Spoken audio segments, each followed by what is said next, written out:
তুমি খাচ্ছ, হ্যালো, তুমি আসসালামু বলো না আলাইকুম। কেমন হচ্ছে। আজকে আমি রান্না করতেছি খেয়ে বুঝতেছো না? রুই মাছের ডিম ভাজি। তো হ্যাঁ আমি আছে। অনেকটুকু পেঁয়াজ নিয়ে পেঁয়াজটাকে আগে ভালো করে ভেজে নিচ্ছি। বেশি ভাজি নাই, হালকা করে ভেজে তার মধ্যে আমি মরিচের 5-6টা মরিচের টুকরো দিয়ে দিয়েছি ফালি করে। এরপর আমি দিয়ে নিব লবণ।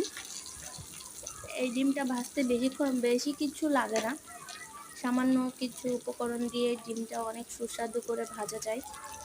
আপনারা এভাবে বাসায় ট্রাই করে দেখবেন, ডিমটা খেতে অনেক বেশি মজা লাগবে, শক্ত হবে না, নরম নরম থাকবে। আমি এই পর্যায়ে লবণ এবং হলুদের গুঁড়া দিয়ে পেঁয়াজটাকে আরেকটু ভেজে নিচ্ছি।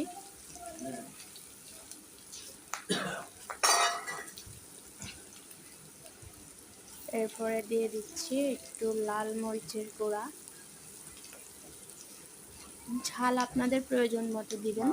আমি একটু ঝাল বেশি খাই দেখে একটু ঝাল বেশি দিয়ে দিয়েছি। এ পর্যায়ে আমি দিয়েছি সামান্য পরিমাণ ধনিয়া গুঁড়া আর একটু পানি দিয়ে এটাকে কষিয়ে নিচ্ছি।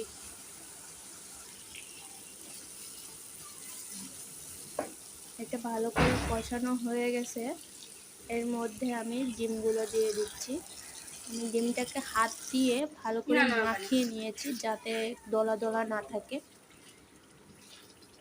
শক্ত শক্ত হয়ে না থাকে। এই জন্য আমি ডিমটাকে দিয়ে ভালো করে নাড়াচাড়া করে নিচ্ছি, মশলার সঙ্গে মিশিয়ে নিচ্ছি। মশলার সঙ্গে মেশানোর সময়ে ডিমটা প্রায় এক সাইড থেকে হয়ে আসছে।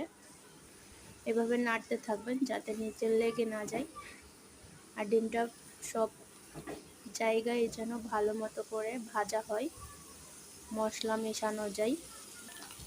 আমার দেখতেই পাচ্ছেন ডিমটা কত সুন্দর ঝুরঝুরা হয়েছে। এটাকে আমি ভালো করে নাড়াচাড়া করে ভেজে নিয়েছি। আপনারাও এভাবে ভেজে দেখবেন, এটা গরম ভাতের সঙ্গে খেতে অনেক বেশি মজা লাগে।